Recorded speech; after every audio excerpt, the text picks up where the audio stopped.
Good evening, South Brunswick. Welcome to the South Brunswick Board of Education. Call the meeting to order, and please rise for the salute of the flag.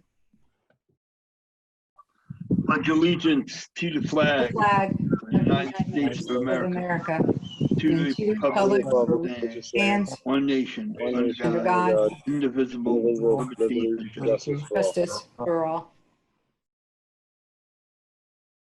Just let any of the we have 8 attendees in tonight watching right now.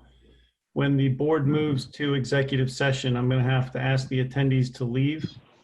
At that time, when the board supposedly we'll stay in exec session for about 90 minutes. At 8:30, we will approximately 8:30, we will open back up for public session. Oh, good. The New Jersey Open Public Meeting Act was enacted to ensure the right of the public to have advance notice of and to attend the meetings of public bodies at which any business affecting their interest is discussed or acted upon. In accordance with the provisions of this act, the board secretary has caused notice of this meeting, including date, time, and location, to be posted in the South Brunswick Public Library and the board office, filed with the township clerk, and communicated to the Home News, Tribune, and Star Ledger. Can I get a roll call, Mr. Pulaski, please? Yes, you can. There's Carrie. Hi, Carrie. I just got Carrie in. Hey, Carrie. Hello, everyone. A little bit out of order. So just let's move through this. Mrs. Joyce Mehta. Yeah. Mr. Arthur Robinson. Here. Barry Nathanson. Yeah. Mr. Joseph Scoletti. Here. Mr. Raymond Keener. Here. Mrs. Lisa Rogers. Here. Mr. Devin Patel. Here. Dr. Stephen Parker. Absent. Mr. Patrick Del Piano. Absent. Thank you. We have a quorum. Thank you. Can I get a motion of approval of the agenda this evening? Motion, we approve the agenda. Moved by Second. Mr. Keener, second by Mr. Scoletti. All in favor? Aye. Any opposed? So be it resolved that the Board of Education of the Township of South Brunswick hereby moves to go into executive session in accordance with Sunshine Law, Chapter 231 of the Public Laws of 1975, 10:4-6 through 10:4-22, to discuss the following school matters. Be it further resolved that discussion conducted to executive session can be disclosed to the public at such time as matters have been resolved. Formal action may be taken at any meeting. Can I get a motion to go to executive, please? Make a Moved motion. by Lisa Rogers, second by Ray Keener. All in favor? Aye. Any opposed? Anyone listening that is in this chat room right now, we are going out approximately 90 minutes and we'll return at Mr. Nathanson? 8:30. Mr. Nathanson, Yes. may I suggest we start that at 60 minutes? And if we Okay. need to extend it, come back out and extend it for another 30? Okay, we'll come back in 60 minutes, so we'll come back at approximately 8 o'clock. If we need to extend, we'll come back and extend. And Mr. Pulaski, Mr. Del Piano has joined us. Okay, we're back. Welcome back, South Brunswick. We're out of executive session. Next on the agenda is the report of the superintendent, Mr. Scott Feder. All right. Hold on a second. I have to, getting out of my virtual. Well, I can't get out of my virtual. I'm changing my virtual. I'm going to the beach. There you go. Everybody. Is my image not working? No, No, you're we there. It's You're working? on the beach. I'm on the beach? Yep. Beautiful thing. All right. Hi, everybody. This was a meeting we plugged in because we wanted to get a chance to speak to the public and talk about a couple topics. So I'm just going to talk about those topics for a little bit. And President Nathanson, if you'd be okay, Go ahead. I would like to talk about those topics and then give the board a chance as well to chime in on those topics. Would that be okay? Yes, please go ahead, Scott. Okay. So the first topic I'm going to talk about is kind of a big deal.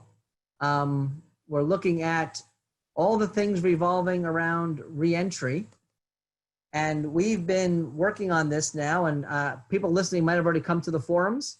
We've had 5 forums so far.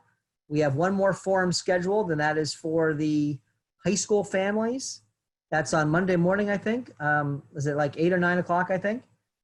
So we've met with the elementary parents, the elementary staff, faculty, middle school faculty, middle school parents, high school faculty, and our next one again is high school parents. So we also wanted a chance today to kind of go over things. I'm not going to spend too long on this. I want to give a chance for the board to kind of comment in. I just want to give an overview of where we are with the process. We're going to be pretty much wrapping this up in the next 7 to 10 days. We'll be sending out a survey to our families to get some information. We're also doing a survey to our staff to get some information about what their thoughts and what they're thinking right now. It's very complicated, very complex. And the good news is we have great people. We have really a great team. We have a pandemic response team. Mr. Keener, one of our board members, say hi, Ray, wave. Give him a good wave. Hey, He's our board representative.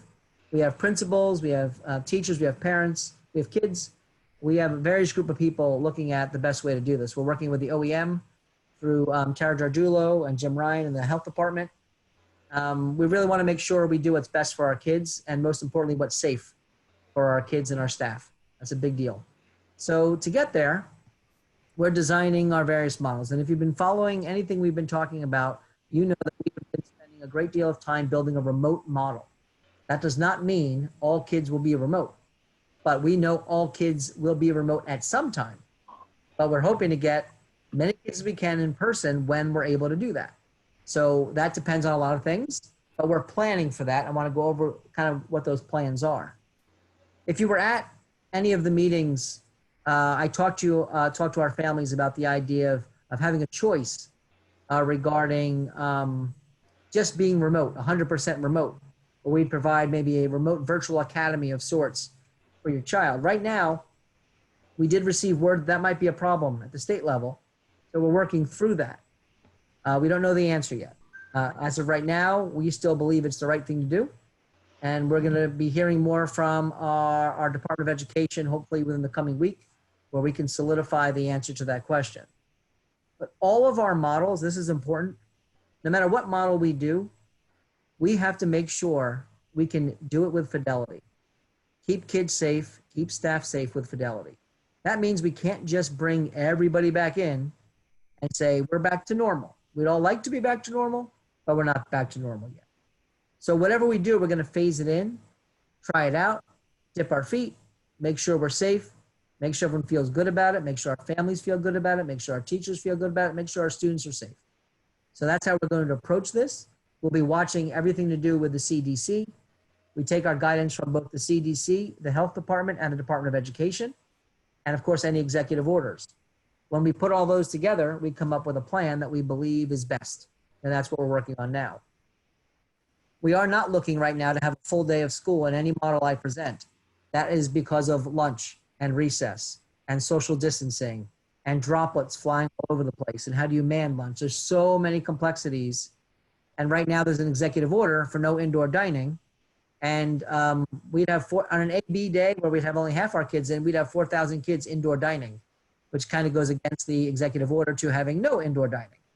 So as a result, as of right now, we're planning for 4-hour day in person when a child's in school, and the other 2 hours of that time will be in a virtual model. That's why, again, a lot of our energy is on the virtual model. That's why, because we really need to make sure that goes well for all of our kids. We're also looking at how we can get different portions of our kids in more often. So we're looking specifically at our self-contained student population, our special needs students, our ESL students that really had a lot of trouble and that we know we can do more with them if we get them more in person. So we're looking at those models and trying to figure that out. We're also looking to offer what's called a remote learning center. Sometimes families need to work and their child is not scheduled to be in person that day, but they still want their child safe and they want to still be able to work and support their family. So that is something we're going to allow. We're trying to figure out how to allow a remote learning center where your child would come to school, be in a safe place with staff, and do their remote learning while they're in school. It's kind of oxymoron. They're in school, but they're doing remote learning. So it's a neat concept, and we believe it's going to be very helpful for our community. And that's what one of the big pictures we're looking at. To talk to you about the kinds of models, most of our models are what we call an A-B. That means on an A day, your child's in school for that 4-hour day, and on a B day, they're home for the full day. Due to social distancing and other mandates by the state, we are not capable of having all of our kids in the school at the same time in any way. I don't even know if we can put 50% of them in, but we're looking at how to get to that place at some point soon. So an A-B day could be that your child comes on Mondays and Tuesdays, and maybe Fridays some weeks. Maybe they come Monday, Wednesday, Friday one week, Tuesday, Thursday the next week. Maybe they come 2 days a week, and then there's a special day in school for kids where we take cohorts of students. So there's all different kinds of ways to do A-B, but it's important you understand that all models have in school much more than 50%, except for those tier ones I mentioned, where we're going to try and get those students in as much as we can. And we'll be talking more about that with you individually as we keep going. Now, the high school could have a few, there's another model, A-B model, which is a child goes to school for a full week and then is remote for a full week. In school for a full week, remote for a full week. Those are different ways to look at how you split up the number of students we have. Now, the high school is big. The high school has 3,000 kids. Splitting them is 1,500. Still an enormous amount of students to put in a school at once.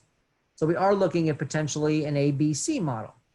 That could mean a child is in high schooler is in school for a full week and then maybe off for 2 weeks. It could be in for 2 days, off for 4 days. Lots of different ways to look at it. I will say what I've said to all the groups, we don't really like any of these plans. We really want to just be in school, but we have to be in these plans. This is what is going to keep people safe. And we're not going to do anything that's not going to keep people safe. I can only say that 1,000 times, and I would then want to say it 1,000 more. The most important thing that we're looking at right now is how do we keep people safe? And that is the driving force.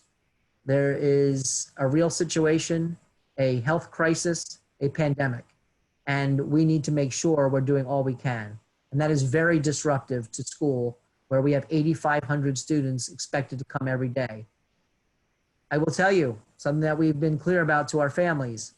All students will be required to wear a mask at all times that they are inside a school building. All staff will be required to wear a mask at all times that they are in a school building. Any student riding a bus will be riding a bus with a mask. They'll be wearing that mask when they board the bus and keeping it on until they leave home again at the end of the day on the bus. Now, we know that that's not realistic for that much time. So we will figure out ways to build in breaks, use the outdoors, and make this work. Children will have to be social distancing. Very difficult. It's difficult for all of us. It'll be more difficult for kids when they get off that bus on the first day. Just imagine that scene, getting off the bus for the first day. They haven't been in school since March 10th or March 9th. And now we're going to tell them, no, wear a mask, don't go near anybody. None of this is natural. I will tell all of our families listening, begin building the stamina of your child to wear a mask. They will have to have stamina to do it. They will not be allowed in school without it unless there's a health reason. The reason of my child doesn't like a mask is not a reason. And they will have to social distance and they will have to follow the rules. They'll have to follow the rules on the bus, which will be extremely strict. Buses will not be empty. There'll be about 22 to 32 kids on a bus. There will be some social distancing, but not complete. And it's not a great situation, but we have to manage it. We'll be talking to you more about buses in the coming week, looking at offering options for you with buses. So we haven't, I can't go into too much detail yet. We haven't fully figured it out, but we are looking at changing the way we do busing right now because we have to. Not because we want to, but we have to. And when we have that completely figured out, we'll be letting you know. And again, all the answers are probably coming within no more than about 10 days from now. That's probably about where we are. I think, Jen, right? About 2 weeks max, 14 days, but 10 school days. At that time, we'll be ready to present to the board a plan to adopt. And for parents, we'll have already had survey questions. You'll have some decisions to make at some point. And we'll be sharing all of that with you so you know. Once we know more, because right now we've been put on hold by the Department of Education. The whole state has been put on hold right now as we're all developing our plans. They've kind of changed the rules a little bit on us. So we're going to see if those are true or not. Questions I get asked a lot are, when are you going to go back to just kind of having a full day of school? And when are you going to go back to having our kids in every day? Well, I don't know. I wish I could have that crystal ball, but it requires about 6 different things. One of them is we need the governor's orders, because he right now controls that. The Department of Education would have to give us the directives to do that. We would need the Office of Emergency Management or the Health Department to say that that was safe. We would need pretty much the health of our staff and students to be intact to do that and make sure that the numbers are down, the transmission rates are low, and all of those things. We would need a change in virus information from the CDC. We need to know that indoor dining and indoor air is able to handle a full day and all that information. So right now, we know that we have a plan to keep kids safe for 4 hours a day on a part schedule. We can't do any more. So as much as someone might want to be, well, that's ridiculous. I don't even disagree with you, but it's not going to change at this time. So we're going to make do and make an exceptional program for kids with what we have. The big crux of this is your child will be remote for some portion of their learning. And we are working on making that much, much stronger. Now that we've had time, we have the ability to make sure the technology is available. We have time to train. We have time to learn ourselves. We learned a lot from the first 3.5 months. We're very confident we're going to have a very strong program for remote learning. And that'll be a big part of the final presentation, Jen, I presume, that we'll be ready to really dive into that and have a lot of answers for all of that as well for people. So I think, Jen, one of the big things you keep telling everybody is it's going to be a schedule, right? That was probably one of the big deals, but if you want to harp on any of the pieces right now.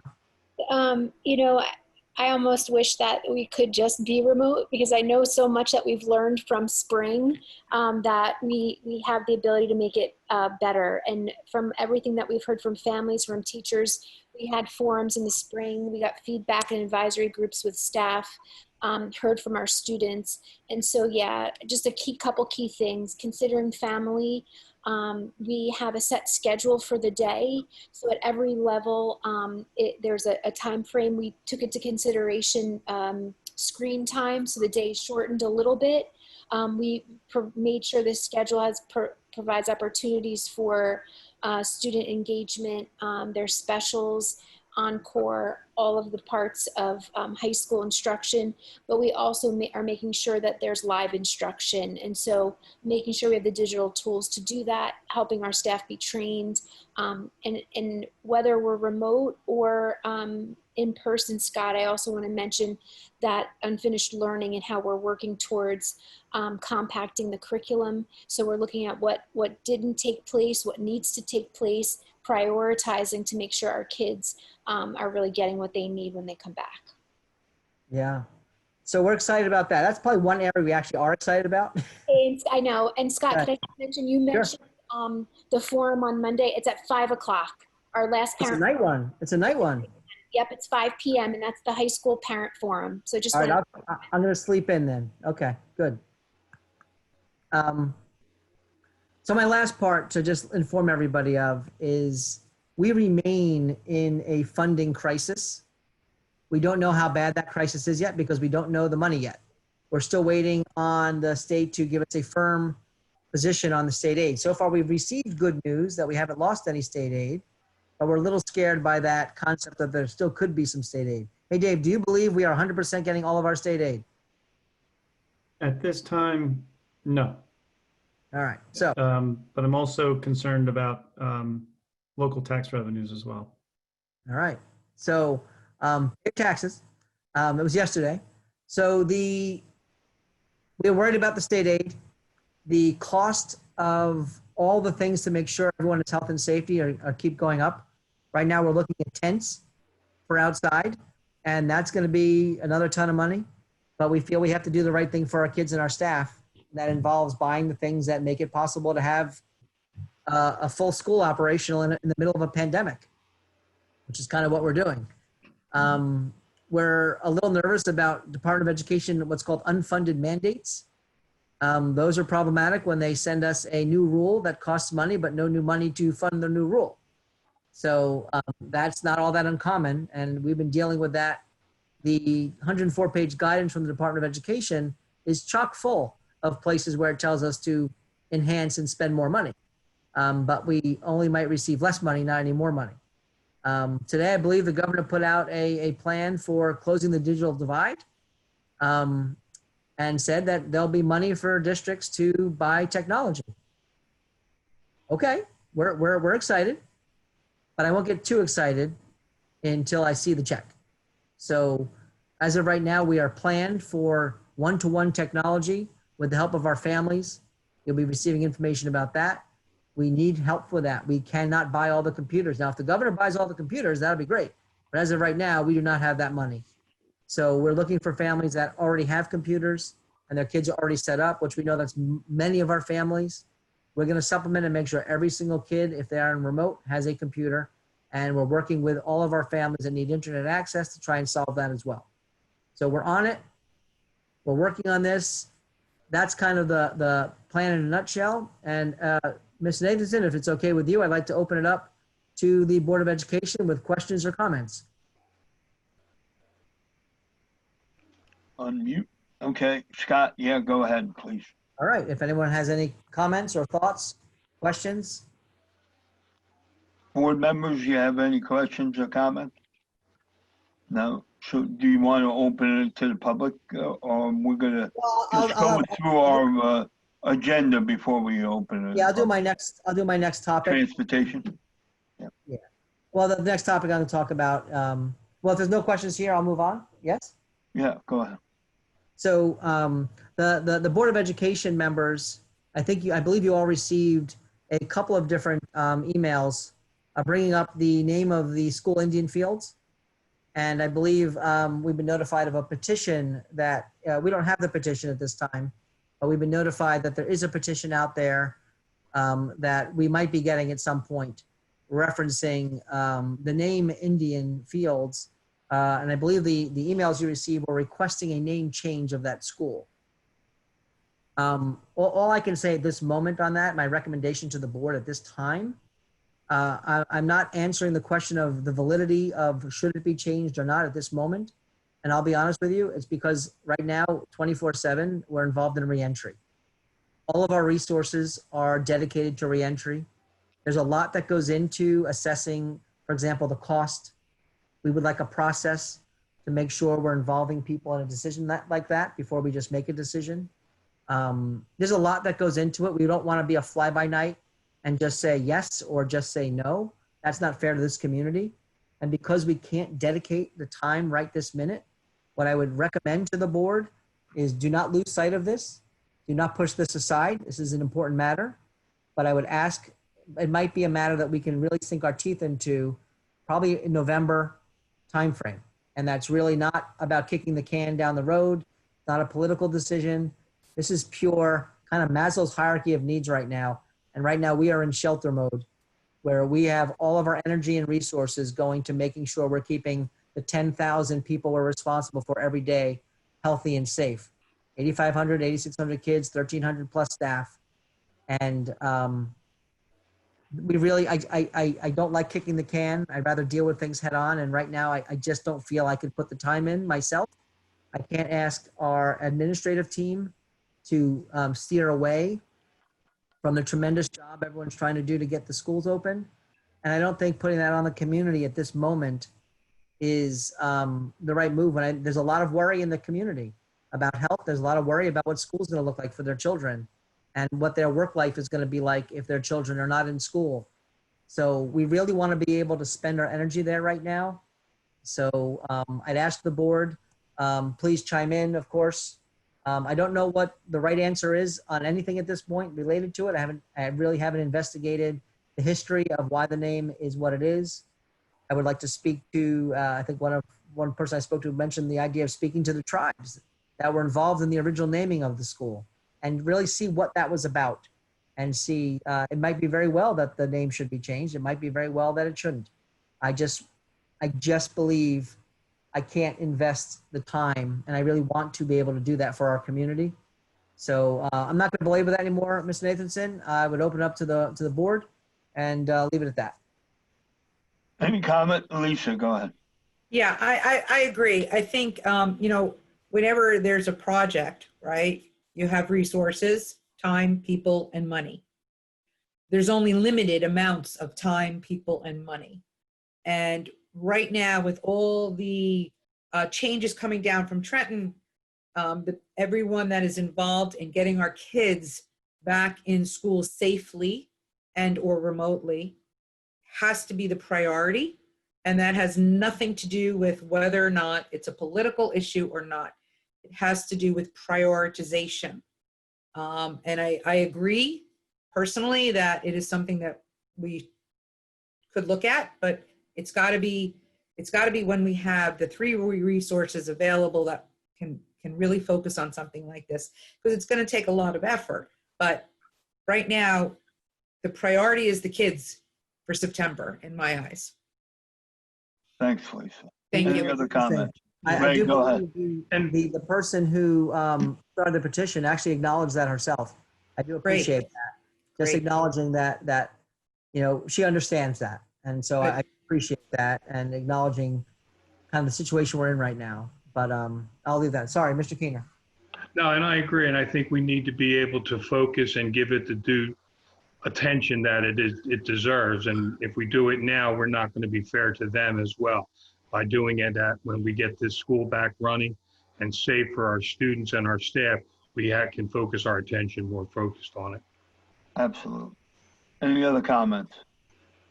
I agree with you, Mr. Federer, and my colleagues that there are too much at stake going back into school as far as our children and our staff as far as safety is concerned. And we couldn't pull away all the resources that we need to fairly look at this issue at this point. So I agree, I don't like the term, but kicking the can down the road is what you said, Mr. Federer, and we can take a look at it sometime in the November meeting when things are more settled down than they are now. We don't need a vote on this, right? We got our consensus, right? Scott? Yeah, and really for me, other than that, for tonight, it's hope everyone's doing well and taking care of themselves and taking care of their families. But this was a special board meeting to address the public on these 2 matters. And that closes my my report today, Mr. Nathanson. Okay, very good. So I'm going to proceed to open to the public. The Board of Education recognizes the value of public comment on educational issues and the importance of allowing members of the public to express themselves on school matters of community interest.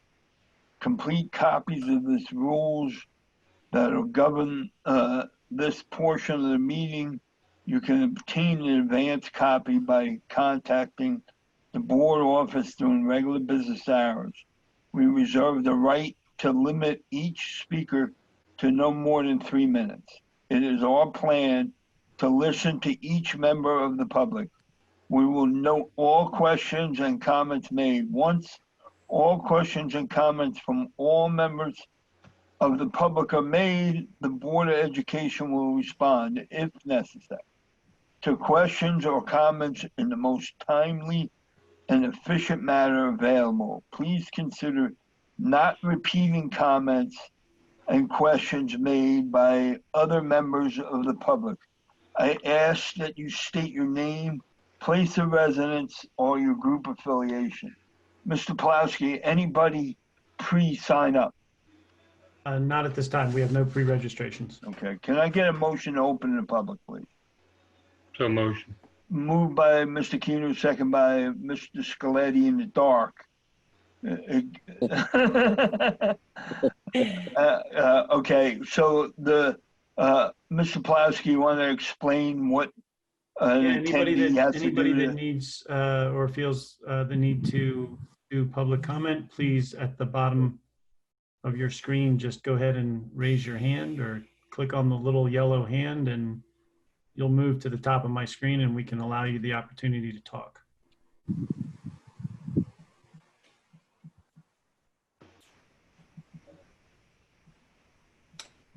There's no hands, right? Nope, no hands at this time. Okay. Final call. There won't be a second public portion, so if you want to ask questions, you got to do it now. Okay. Seeing no hands, I'm going to close the public portion, and I'm going to open it up to board comments and communications. Anybody have any board? Lisa, go ahead. Okay, so we had a NJSBA delegate assembly that met on June 27th and to vote on 2 resolutions, both which do not have an effect on South Brunswick at all, but I just wanted to make the board aware of it. The first is in regard to sending and receiving districts, placing limits on sending board representation. It was passed by a vote of 133 to 19. And the second is filling a vacancy on a regional board. The resolution passed 115 to 24. Therefore, vacancies on a regional board will be filled by a majority vote of the constituent district that's represented by the former board member. So I just wanted to make you aware, it has no effect on us, but those were the 2 resolutions that were passed. Secondly, the both houses of the New Jersey legislature just recently passed Senate Bill 2273, which is the New Jersey Education Health Benefits Act, and Governor Murphy signed that into law on July 1st. You should have all received input from NJSBA via the newsletters that come out. But I highly recommend, if you haven't already, I was on the webinar.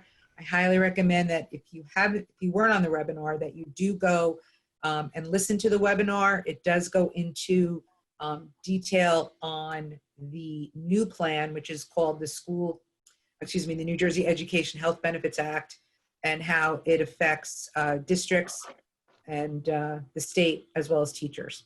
So that's my update. Thank you. Thank you, Lisa. Just on that health plan issue, I know Mr. Pulowski and Mr. Fetter haven't had a chance to see if it helps us or affects us, or it's something that, you know, we would want to make the change, because I think we have a choice. So at some point they will take a look at that. But I agree, you know, I listened to the webinar. It is informative, but it's hard to kind of get through it to see if it helps us or not. Thank you, Lisa. I appreciate it. Mr. Keener, go ahead. Yeah, David, if you could, I'm going to presume that the same holds true for S2697 for the appropriations, where they gave the approval to borrow the $9.9 billion. I'm presuming we haven't even heard anything, and that's not going to really affect us that much. We have not heard anything about that with regards to state aid or funding. But, So Ray, so you know, it passed along party lines. The governor said he's going to sign it, but the Republican members of both Senate and Assembly have claimed that they're going to sue and sit because they say it's unconstitutional. So right now it's a toss-up at this point. So. I mean, Okay. it's possible if it all works out that that could help with state aid. Right. That they, but it's also possible it goes to businesses which are suffering, and or many closing. I know we just lost. I heard. I saw on Facebook we just lost Sushi King on 27.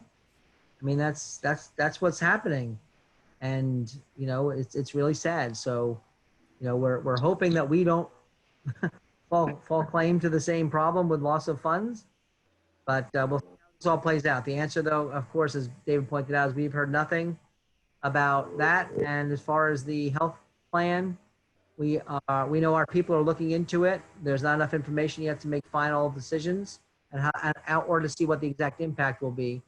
But as soon as we know, you'll know, and we'll go from there with it. Very good. Thank you. Any other comments? Mr. Patel, go ahead. You got to unmute yourself, Devin. Thank you, Mr. President. NJSBA is having a joint county meeting with Union County and Middlesex County on July 29th at 7 p.m. It's virtual meeting. So I think they are going to discuss also re-entry plans. So maybe we can get some more information. So I encourage our board members to attend that meeting and register. Thank you. Hopefully, Devin, we won't have to wait that long to get our answers. That's right. Any other comments or questions? Seeing none, I want to thank Carrie for joining us this evening.